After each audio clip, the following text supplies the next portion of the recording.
Wedding organizer. Ya jadi aku terjun di wedding organizer itu tahun 2020 ya. 2020 awal banget pandemi.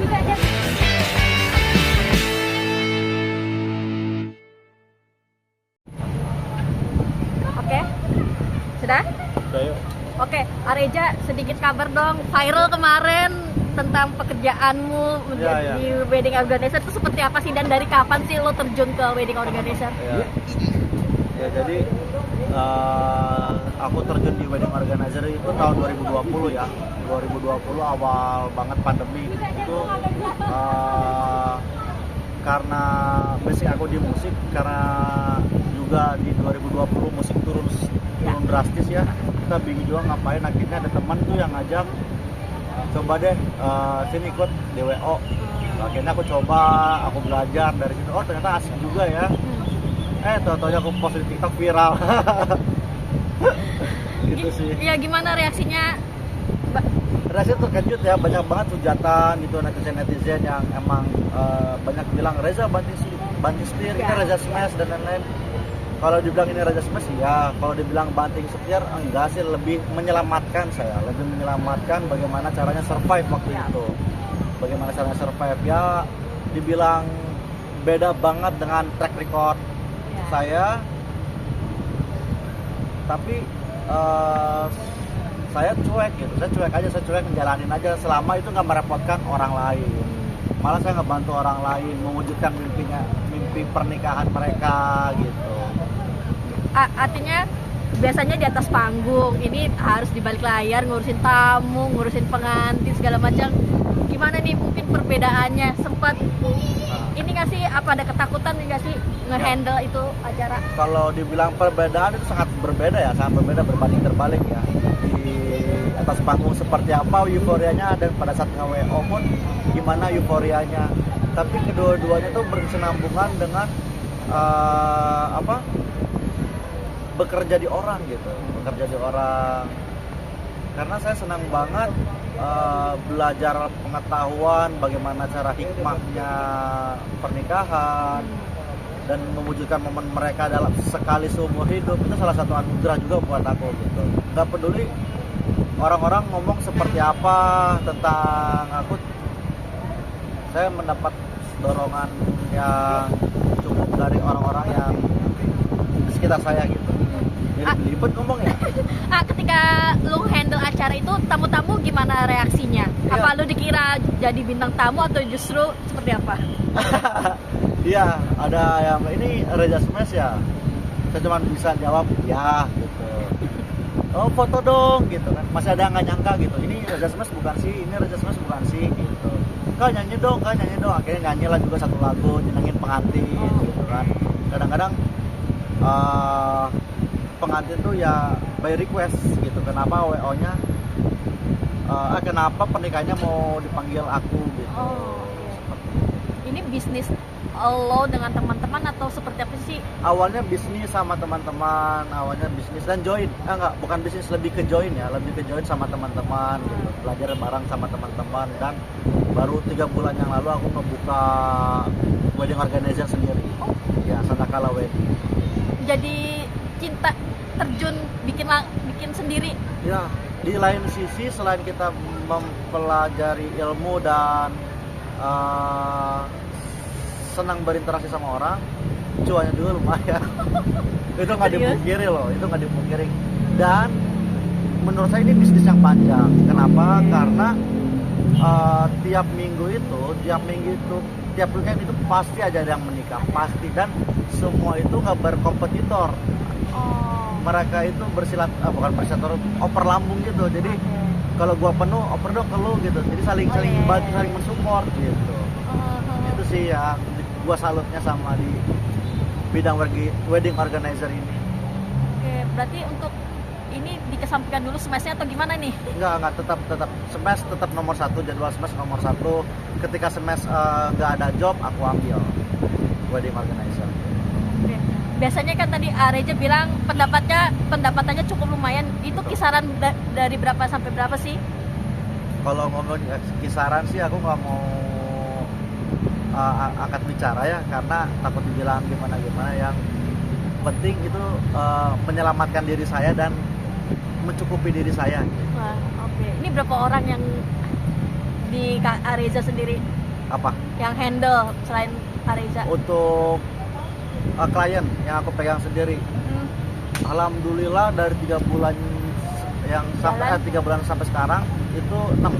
Tapi kalau ngebantu teman udah ratusan mungkin. Udah ratusan klien sendiri.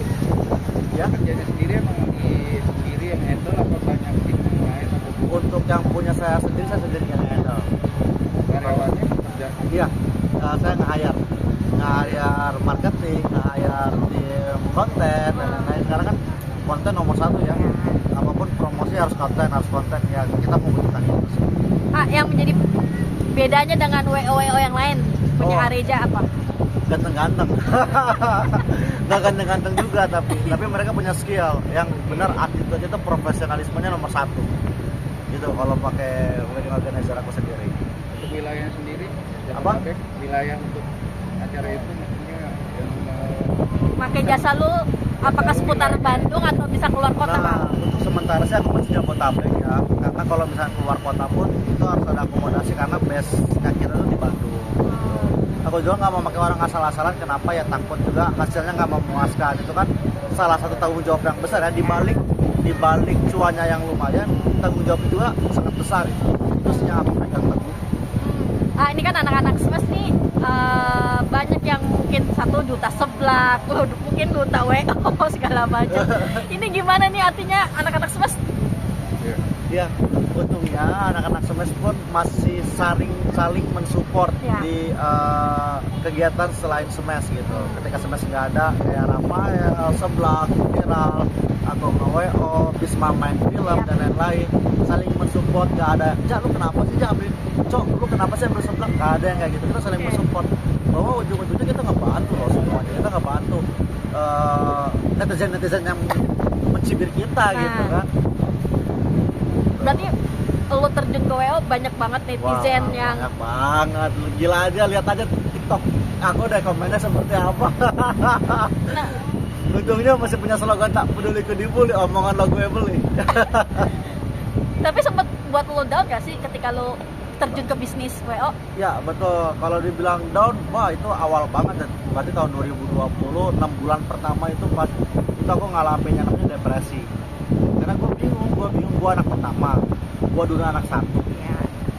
Gue harus mencukupi semuanya dengan cara apa? Gue bingung. Gue penghasilan di Smash, aduh, gue nggak bisa maksain. Gue harus nyelamatin diri gue sendiri nih dengan cara apa? Untung ada pintu rezeki tuh, wedding organizer. Walaupun banyak yang mencibir, banyak yang ini, tapi orang-orang di sekitar yang tahu kondisi gue, yang tahu positifnya gue, selalu mensupport gue. Kebetulan punya pasangan juga, mensupport juga gitu. Itu sih yang bertahan sampai sekarang. Berarti kondisi lu ancur-ancuran udah lewat ya? Ya kalau dibilang udah lewat ya, Atau masih harus bertahan? bukan kondisi hancur-hancuran ya, tempatnya mungkin lebih ke agak-agak susah, gimana ya, bingung ya jelasnya. Tidak apa, mencukupi sekarang, mencukupi gitu. Tapi itu bidang itu emang dikuasain, emang punya Iya, kita nggak bisa asal-asalan seperti itu ya, karena apalagi kalau misalkan mereka itu bawa adat. Itu adat kita harus benar-benar belajar, adat Batak, adat Sunda. Nggak bisa asal-asalan, apalagi kalau dapat pengantin yang emang pengen hikmahnya tuh di adat gitu. Itu makanya saya baru bisa 3 tahun belajar, 3 tahun kerja di WO baru bisa buka sendiri gitu. Saya nggak mau asal-asalan juga. Oke. Tapi ketika awal buka ini bisnis apa ya? Modalnya artinya cukup besar nggak sih untuk bisa bikin sebuah WO atau gimana? Kalau dibilang modalnya nggak cukup besar, kita berani apa nggak berani seperti itu sih. Kita berani nggak gitu, kita berani nggak, karena selain modal kita harus juga terima ocehan klien gitu. Ocehan klien yang bukan ocehan ya, klien tuh kan lebih ke cerewet, dan kita memaklumi karena pengen perfect. Ya. Dan itu kita harus menurunkan ego yang biasanya gua di atas panggung sering ngatur, gua pengennya ini, pengen itu, sekarang gue yang disuruh, kamu harus ini, kamu harus itu itu yang harus kita turunin karena jasa yang kita jual. Ada pengalaman tidak mengenakan atau enak semua justru? Kalau tidak mengenakan ya itu emang resiko jadi wedding organizer karena attitude-nya harus kita tahan gitu. Attitude-nya harus bagus dengan cara apa? Banyak kok pengantin, banyak kok keluarga yang emang karena moodnya kurang bagus gitu kan, jadi marah-marah. Ini kenapa sih antriannya panjang? Ini kenapa sih kayak gini? Aku pernah kena seperti kayak gitu. Dengan rendah hati aku harus oh iya maaf bu, oh iya maaf kak. Gitu. Oke, Pak Reja, mungkin sedikit dong. Ini kan tadi lu bilang punya pacar, terus anak juga gimana nih? Untuk anak sendiri kondisi lu masih bisa ketemu atau gimana? Untuk anak masih bisa ketemu, tapi kan sekarang aku emang LDR ya sama anak. LDR. Ya LDR. Dia dibalikan sama ibunya, Oh. aku di sini. Ya, kalau misalkan ada acara dia ke Jakarta atau ke Bandung ya kita ketemu. Gitu. Gak ada halangan kok, aman-aman aja. Aman-aman aja. Umur berapa sekarang? Dengan cara apa? Kalau misalnya ada kita video call terus kok. Umur berapa sekarang? Sekarang 4 tahun. Oke, 4 tahun. Tapi harus LDR. Iya. Ya sebenarnya kan ya emang sangat dirindukan ya, sangat dirindukan. Apalagi cowok gitu kan. Ya. Tapi kan cowok the first love-nya kan ibunya. Ya. Gak mungkin dong aku gimana, harus sama aku, gak boleh egois juga. Oke. Kan tadi udah bilang udah punya pacar. Ada target gak sih, Reja? Untuk target, untuk sekarang aku masih fokus ke Smash dulu. Mungkin tahun depan, karena Smash juga kan baru mulai single baru ya, judulnya Boyband. Aku masih mau fokus ke Smash dulu. Tahun depan insya Allah kalau ada rezeki lebih dan ada celah dikit, aku coba berumah tangga lagi. Bukan coba ya, insya Allah. Insya Allah. Oke.